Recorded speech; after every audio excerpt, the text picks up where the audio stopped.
இன்றைக்கி நம்ம என்ன பார்க்க போகிறோம் அப்படின்னா பிரபஞ்சம் அப்படின்றது வந்து பல ரகசியங்களை உள்ளே அடக்கி வச்சிருக்கிற ஒரு மாபெரும் சக்தின்னு சொல்லலாம். நாம் இருக்கிற இந்த பிரபஞ்சம் எப்படி உருவாச்சு? ஒரு காலத்தில் எதுவுமே இல்லை, இருளும் இல்லை, காலமும் இல்லை, இடமும் இல்லை. அந்த டைமில் அந்த நத்திங்னஸ்லேருந்து ஒரே ஒரு சின்ன டாட் வந்தது. அதுதான் பிரபஞ்சத்தில் இருக்கிற மேட்டர், எனர்ஜி, லா எல்லாத்தையும் உள்ளே அடக்கினதாக இருந்தது. ஸோ 13.8 பில்லியன் வருடங்களுக்கு முன்னாடி அந்த ஒரு புள்ளி ஒரு பெரும் வெடிப்பாக வந்து வெடித்த போது நமக்கு பிக் பேங் உருவாச்சு. பிக் பேங் அப்படின்னோடனே அது வெடித்து செதறிட்டு ஓடிடுச்சு, லைக் வெடித்து செதறி தூள் ஆகிடுச்சு, அந்த மாதிரி கிடையாது. அதுக்கப்புறம் தான் நமக்கு வந்து அந்த பிக் பேங் நடந்ததுக்கப்புறம் அந்த நான் சொன்னேன்ல உள்ளே வந்து மேட்டர், லா, எனர்ஜி எல்லாமே அதுக்குள்ளே இருந்துச்சுன்னு. ஸோ இது வெடித்ததுக்கப்புறம் நமக்கு வந்து டைம் பிறந்தது, ஸ்பேஸ் உருவாச்சு, மேட்டரும் வந்து உருவாச்சு. ஸோ இதுக்கு பேஸாக இருக்கிற கேள்வி என்ன அப்படின்னா, எப்படி நாம் தெரிஞ்சுக்கிறது இந்த விஷயம் நடந்துச்சு அப்படின்னு சொல்லிட்டு.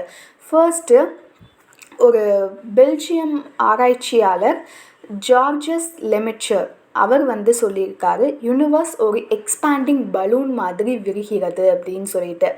அடுத்து எட்வின் ஹபிள் டெலஸ்கோப்பில் பார்த்து கண்டுபிடிச்சிருக்காரு, நட்சத்திரங்களும் கோள்களும் நம்மை விட்டு விலகி போகுது அப்படின்னு சொல்லிட்டு, அதாவது பிரபஞ்சம் பெருகி கொண்டே இருக்கிறது அப்படின்னு சொல்லி ப்ரூஃப் கிடைச்சிது. நெக்ஸ்ட்டு வந்து cosmic microwave background radiation CMB 1964 Arno Penzias and Robert Wilson radio technology use பண்ணி கண்டுபிடிச்சாங்க. அது ஒரு இரண்டாவது ஒரு புகைச்சல் மாதிரி, பிரபஞ்சத்தோட பிறப்பு அதுக்கப்புறம் வந்து ஒளி.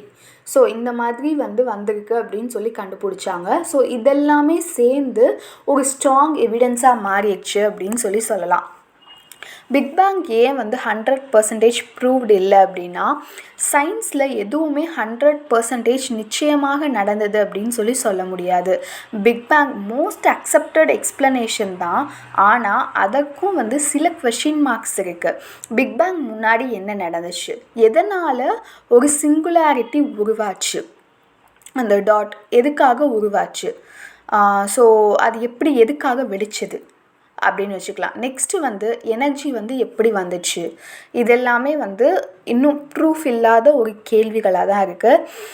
மாற்றமான ஹைப்போதசிஸ், அதாவது இதுக்கான ஆல்டர்னேட்டிவ் ஹைப்போதசிஸ் என்னெல்லாம் அப்படின்னா, ஸ்டெடி ஸ்டேட் தியரி, பிரபஞ்சம் எப்போதும் ஒரே மாதிரி தான் இருக்குது, ஆனால் புதுசாக மேட்ரு உருவாகுது, கேலக்சிகள் ஃபார்ம் ஆகிட்டுருக்கு அப்படின்னு சொல்லிட்டு ஒரு ஆல்டர்னேட்டிவ் ஹைப்போதசிஸ் ஒன்று வச்சுருந்தாங்க.